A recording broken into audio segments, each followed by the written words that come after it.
पाकिस्तान में जो अगर कोई क्राइम होता है तो उस पर क्या प्रोसीजर आगे अडॉप्ट किया जाता है उस पर हम बात करेंगे। सबसे पहले जी जब क्राइम कमिट होता है तो उस पर अंदाज होता है FIR का, फर्स्ट इंफॉर्मेशन रिपोर्ट का, under section 154 criminal procedure code के तहत। अगर वो कॉग्निजेबल ऑफेंस है तो उसकी रिपोर्ट दर्ज करवाई जाती है। रिपोर्ट जो है वो कोई भी पर्सन जिसको वक़ुआ के बारे में, क्राइम के बारे में इंफॉर्मेशन है वो रजिस्टर करवा सकता है। मोस्टली हमारे यहाँ इधर वही FIR करवाते हैं जो रिलेटिव होते हैं या जिसके साथ कोई क्राइम होता है। ऐसा नहीं है, कोई भी बंदा जो है वो फर्स्ट इंफॉर्मेशन रिपोर्ट जो है वो दर्ज करवा सकता है। उसके बाद जी जब FIR दर्ज हो जाती है उसके बाद प्रोसीजर आता है बेल का, बेल बिफोर अरेस्ट का। अगर नॉमिनेटेड FIR है या जो अननोन पर्सन के खिलाफ FIR है, किसी को डाउट होता है कि मुझे इस क्राइम में इन्वॉल्व किया जा सकता है या अरेस्ट किया जा सकता है मुझे इस क्राइम में, तो वो बंदा बेल बिफोर अरेस्ट की, यानी कि अरेस्ट होने से पहले बेल दायर कर देता है अंडर सेक्शन 497 CRPC के तहत। कोर्ट जो है वो कुछ छोटी बाउंड के तहत लेके उसकी बेल जो है वो एक्सेप्ट कर लेती है। उसके बाद नेक्स्ट प्रोसीजर आता है जी arrest of accused. Under section 46 to 47 CRPC criminal procedure code के तहत बताया गया कि अक्यूज को अरेस्ट कैसे करना है। जब कोई बंदा जो है वो कोई क्राइम करता है, जब क्राइम कमिट हो जाता है, FIR दर्ज होती है, FIR दर्ज होने के बाद अरेस्ट किया जाता है मुलज़म को। जो भी मुलज़म होगा उसे कानून के कटहरे में लाने के लिए अरेस्ट किया जाएगा और उस पर्सन को जब अरेस्ट कर लिया जाएगा तो विद इन 24 आवर्स उसको अदालत के सामने, मजिस्ट्रेट के सामने पेश किया जाएगा। मजिस्ट्रेट उसका रिमांड देता है या उसको जुडिशियल कस्टडी में भेज देता है, ये मजिस्ट्रेट पे डिपेंड करता है, लेकिन विद इन 24 आवर्स पुलिस ने उसको कोर्ट के सामने पेश करना होता है। उसके बाद आ जाता है जी जब अरेस्ट हो जाए तो उसके बाद आ जाता है bail before arrest, after arrest sorry. Under section 497 CRPC के तहत बेल आफ्टर अरेस्ट जो है वो दायर की जाती है। सॉरी, ये अंडर सेक्शन 498 के तहत जो है बेल बिफोर अरेस्ट होती है और अंडर सेक्शन 497 CRPC के तहत जो है वो बेल आफ्टर अरेस्ट दायर होगी। इसमें अगर जब बंदा कोई अरेस्ट हो जाता है तो उसकी जो बेल है वो under section 497 criminal procedure code के तहत फाइल की जाएगी। उसके बाद इन्वेस्टिगेशन आ जाती है जी। पुलिस जो है जब अक्यूज को अरेस्ट कर लेती है या रिमांड में ले लेती है तो उस पर फिर इन्वेस्टिगेशन आफ्टर FIR जो है इन्वेस्टिगेशन होगी। हमारे यहाँ क्या एक जो सिस्टम चला हुआ है कि हम FIR दर्ज नहीं करती पुलिस, लेकिन इन्वेस्टिगेशन उससे पहले स्टार्ट कर देती है। बिल्कुल गैर कानूनी है, वो गलत है। इन्वेस्टिगेशन हमेशा जो है वो कॉग्निजेबल ऑफेंस में FIR दर्ज होने के बाद ही स्टार्ट होगी। Section 157 to 172 criminal procedure code जो है इसका बताता है कि कैसे इन्वेस्टिगेशन की जाएगी, कैसे जो मुद्दई है उसके गवाहों के बयान और उसका बयान जो है रिकॉर्ड किया जाएगा पुलिस के पास। चलान रिपोर्ट, उसके बाद पुलिस जब इन्वेस्टिगेशन कंप्लीट कर लेती है तो 14 दिन के अंदर जो है उसने 173 की रिपोर्ट पेश करनी होती है, जिसे हम चलान कहते हैं। चलान जो है वो मुख्तलिफ़ किस्म के होते हैं। जैसे अगर पुलिस जो है वो नहीं रिपोर्ट कर सकती मुकम्मल तो वो ज़िमनी चलान जो है वो देगी कोर्ट में 14 दिन के अंदर। उसको मज़ीद 3 एक्स्ट्रा दिन दे दिए जाएंगे, 17 दिन के अंदर वो कंप्लीट करके देगी। या अगर एक या एक से ज़्यादा मुलज़म होते हैं तो एक या एक से ज़्यादा मुलज़म जो हैं वो ऑफेंडर हो जाते हैं, अब्सकॉन्डर हो जाते हैं, यानी कि भाग जाते हैं या उसके सामने पेश नहीं होते, पुलिस के सामने इन्वेस्टिगेशन में ताउन नहीं करते, तो फिर क्या होगा, फिर भी नामुकम्मल चालान जो है वो 173 के तहत कोर्ट में पुलिस पेश करेगी। उसके बाद जब चालान आ जाएगा उसके बाद कॉग्निजेंस लेनी है मजिस्ट्रेट ने। कोई भी जुर्म है जो उसकी कॉग्निजेंस मजिस्ट्रेट लेगा। 190 क्रिमिनल प्रोसीजर कोड के तहत जो अब चालान आएगा उसको चालान जो है हमेशा मजिस्ट्रेट के पास ही वो किया जाएगा, पेश किया जाएगा।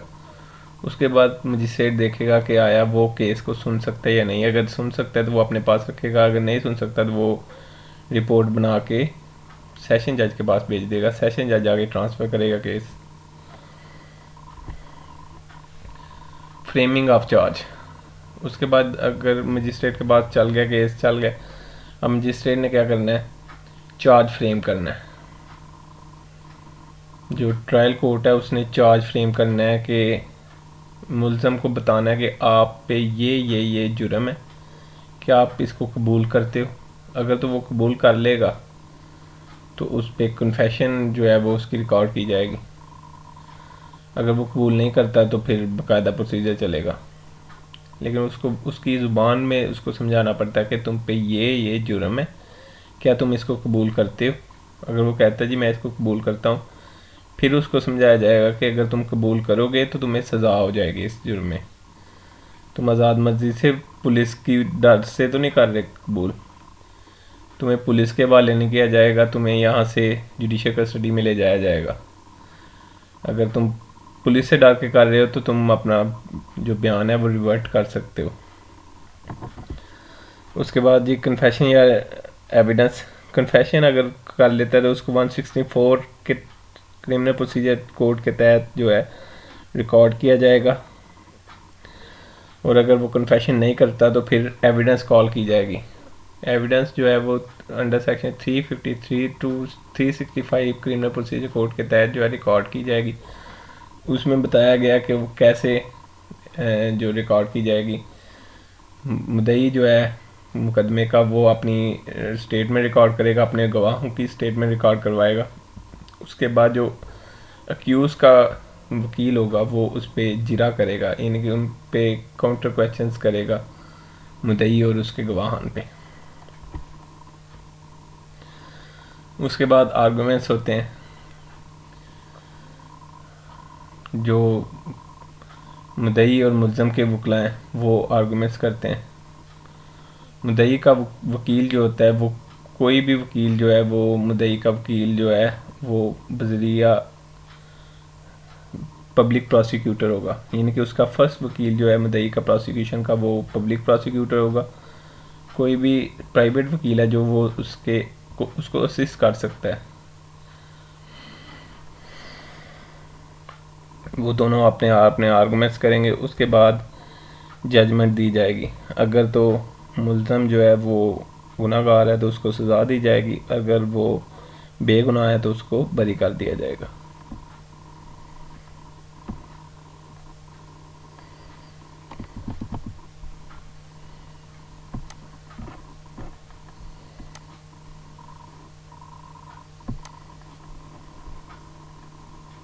पाकिस्तान में जो अगर कोई क्राइम होता है तो उस पर क्या प्रोसीजर आगे अडॉप्ट किया जाता है उस पर हम बात करेंगे। सबसे पहले जी जब क्राइम कमिट होता है तो उस पर अंदाज होता है FIR का, फर्स्ट इंफॉर्मेशन रिपोर्ट का। Under section 154 criminal procedure code के तहत अगर वो कॉग्निजेबल ऑफेंस है तो उसकी रिपोर्ट दर्ज करवाई जाती है। रिपोर्ट जो है वो कोई भी पर्सन जिसको वक़ूआ के बारे में, क्राइम के बारे में इंफॉर्मेशन है वो रजिस्टर करवा सकता है। मोस्टली हमारे यहाँ इधर वही FIR करवाते हैं जो रिलेटिव होते हैं या जिसके साथ कोई क्राइम होता है। ऐसा नहीं है, कोई भी बंदा जो है वो फर्स्ट इंफॉर्मेशन रिपोर्ट जो है वो दर्ज करवा सकता है। उसके बाद जी जब FIR दर्ज हो जाती है उसके बाद प्रोसीजर आता है बेल का, बेल बिफोर अरेस्ट का। अगर नॉमिनेटेड FIR है या जो अननोन पर्सन के खिलाफ FIR है, किसी को डाउट होता है कि मुझे इस क्राइम में इन्वॉल्व किया जा सकता है या अरेस्ट किया जा सकता है मुझे इस क्राइम में, तो वो बंदा बेल बिफोर अरेस्ट की, यानी कि अरेस्ट होने से पहले बेल दायर कर देता है अंडर सेक्शन 497 CRPC के तहत। कोर्ट जो है वो कुछ छोटी बाउंड के तहत लेके उसकी बेल जो है वो एक्सेप्ट कर लेती है। उसके बाद नेक्स्ट प्रोसीजर आता है जी arrest of accused. Under section 46 to 47 CRPC criminal procedure code के तहत बताया गया कि अक्यूज को अरेस्ट कैसे करना है। जब कोई बंदा जो है वो कोई क्राइम करता है, जब क्राइम कमिट हो जाता है, FIR दर्ज होती है, FIR दर्ज होने के बाद अरेस्ट किया जाता है मुलज़म को। जो भी मुलज़म होगा उसे कानून के कटहरे में लाने के लिए अरेस्ट किया जाएगा, और उस पर्सन को जब अरेस्ट कर लिया जाएगा तो विद इन 24 आवर्स उसको अदालत के सामने, मजिस्ट्रेट के सामने पेश किया जाएगा। मजिस्ट्रेट उसका रिमांड देता है या उसको जुडिशियल कस्टडी में भेज देता है, ये मजिस्ट्रेट पे डिपेंड करता है, लेकिन विद इन 24 आवर्स पुलिस ने उसको कोर्ट के सामने पेश करना होता है। उसके बाद आ जाता है जी, जब अरेस्ट हो जाए तो उसके बाद आ जाता है bail before arrest, after arrest sorry. Under section 497 CRPC के तहत बेल आफ्टर अरेस्ट जो है वो दायर की जाती है। सॉरी, ये अंडर सेक्शन 498 के तहत जो है बेल बिफोर अरेस्ट होती है, और अंडर सेक्शन 497 CRPC के तहत जो है वो बेल आफ्टर अरेस्ट दायर होगी। इसमें अगर जब बंदा कोई अरेस्ट हो जाता है तो उसकी जो बेल है वो under section 497 criminal procedure code के तहत फाइल की जाएगी। उसके बाद इन्वेस्टिगेशन आ जाती है जी। पुलिस जो है जब अक्यूज को अरेस्ट कर लेती है या रिमांड में ले लेती है तो उस पर फिर इन्वेस्टिगेशन आफ्टर FIR जो है इन्वेस्टिगेशन होगी।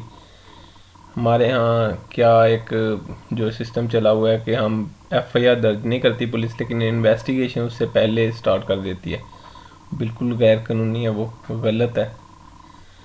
इन्वेस्टिगेशन हमेशा जो है वो कॉग्निजेबल ऑफेंस में FIR दर्ज होने के बाद ही स्टार्ट होगी। Section 157 to 172 criminal procedure code जो है इसका बताता है कि कैसे इन्वेस्टिगेशन की जाएगी, कैसे जो मुद्दई है उसके गवाहों के बयान और उसका बयान जो है रिकॉर्ड किया जाएगा पुलिस के पास। चलान रिपोर्ट। उसके बाद पुलिस जब इन्वेस्टिगेशन कंप्लीट कर लेती है तो 14 दिन के अंदर जो है उसने 173 की रिपोर्ट पेश करनी होती है, जिसे हम चलान कहते हैं। चलान जो है वो मुख्तलिफ़ किस्म के होते हैं। जैसे अगर पुलिस जो है वो नहीं रिपोर्ट कर सकती मुकम्मल, तो वो ज़िमनी चलान जो है वो देगी कोर्ट में 14 दिन के अंदर। उसको मज़ीद 3 एक्स्ट्रा दिन दे दिए जाएंगे, 17 दिन के अंदर वो कंप्लीट करके देगी। या अगर एक या एक से ज़्यादा मुलज़म होते हैं तो एक या एक से ज़्यादा मुलज़म जो हैं वो ऑफेंडर हो जाते हैं, अब्सकॉन्डर हो जाते हैं, यानी कि भाग जाते हैं या उसके सामने पेश नहीं होते, पुलिस के सामने इन्वेस्टिगेशन में ताउन नहीं करते, तो फिर क्या होगा, फिर भी नामुकम्मल चलान जो है वो 173 के तहत कोर्ट में पुलिस पेश करेगी। उसके बाद जब चलान आ जाएगा उसके बाद कॉग्निजेंस लेनी है मजिस्ट्रेट ने। कोई भी जुर्म है जो उसकी कॉग्निजेंस मजिस्ट्रेट लेगा। 190 क्रिमिनल प्रोसीजर कोड के तहत जो अब चलान आएगा उसको, चलान जो है हमेशा मजिस्ट्रेट के पास ही वो किया जाएगा, पेश किया जाएगा। उसके बाद मजिस्ट्रेट देखेगा कि आया वो केस को सुन सकता है या नहीं। अगर सुन सकता है तो वो अपने पास रखेगा, अगर नहीं सुन सकता तो वो रिपोर्ट बना के सेशन जज के पास भेज देगा, सेशन जज आगे ट्रांसफ़र करेगा केस। Framing of charge. उसके बाद अगर मजिस्ट्रेट के पास चल गया, केस चल गया, अब मजिस्ट्रेट ने क्या करना है, चार्ज फ्रेम करना है। जो ट्रायल कोर्ट है उसने चार्ज फ्रेम करना है कि मुल्ज़म को बताना है कि आप पे ये जुर्म है, क्या आप इसको कबूल करते हो। अगर तो वो कबूल कर लेगा तो उस पर कन्फेशन जो है वो उसकी रिकॉर्ड की जाएगी। अगर वो कबूल नहीं करता तो फिर बाकायदा प्रोसीजर चलेगा, लेकिन उसको उसकी ज़ुबान में उसको समझाना पड़ता है कि तुम पे ये जुर्म है, क्या तुम इसको कबूल करते हो। अगर वो कहता है जी मैं इसको कबूल करता हूँ, फिर उसको समझाया जाएगा कि अगर तुम कबूल करोगे तो तुम्हें सज़ा हो जाएगी इस जुर्म में। तुम आज़ाद मर्जी से पुलिस की डर से तो नहीं कर रहे कबूल, तुम्हें पुलिस के हवाले नहीं किया जाएगा, तुम्हें यहाँ से जुडिशल कस्टडी में ले जाया जाएगा। अगर तुम पुलिस से डर के कर रहे हो तो तुम अपना जो बयान है वो रिवर्ट कर सकते हो। उसके बाद ये कन्फेशन या एविडेंस, कन्फेशन अगर कर लेता है तो उसको 164 के क्रिमिनल प्रोसीजर कोड के तहत जो है रिकॉर्ड किया जाएगा, और अगर वो कन्फेशन नहीं करता तो फिर एविडेंस कॉल की जाएगी। एविडेंस जो है वो under section 353 to 365 criminal procedure code के तहत जो है रिकॉर्ड की जाएगी। उसमें बताया गया कि वो कैसे जो रिकॉर्ड की जाएगी। मुद्दई जो है मुकदमे का वो अपनी स्टेटमेंट रिकॉर्ड करेगा, अपने गवाहों की स्टेटमेंट रिकॉर्ड करवाएगा। उसके बाद जो अक्यूज़ का वकील होगा वो उस पर जिरा करेगा, यानी कि उन पे काउंटर क्वेश्चंस करेगा मुद्दई और उसके गवाहान पे। उसके बाद आर्गूमेंट्स होते हैं, जो मुद्दई और मुल्ज़म के वकला हैं वो आर्गूमेंट्स करते हैं। मुद्दई का वकील जो होता है वो कोई भी वकील जो है वो मुद्दई का वकील जो है वो बज़रिया पब्लिक प्रोसिक्यूटर होगा, यानी कि उसका फर्स्ट वकील जो है मुद्दई का प्रोसिक्यूशन का वो पब्लिक प्रोसिक्यूटर होगा। कोई भी प्राइवेट वकील है जो वो उसको असिस्ट कर सकता है। वो दोनों अपने अपने आर्गूमेंट्स करेंगे, उसके बाद जजमेंट दी जाएगी। अगर तो मुल्ज़म जो है वो गुनाहगार है तो उसको सज़ा दी जाएगी, अगर वो बेगुनाह है तो उसको बरी कर दिया जाएगा।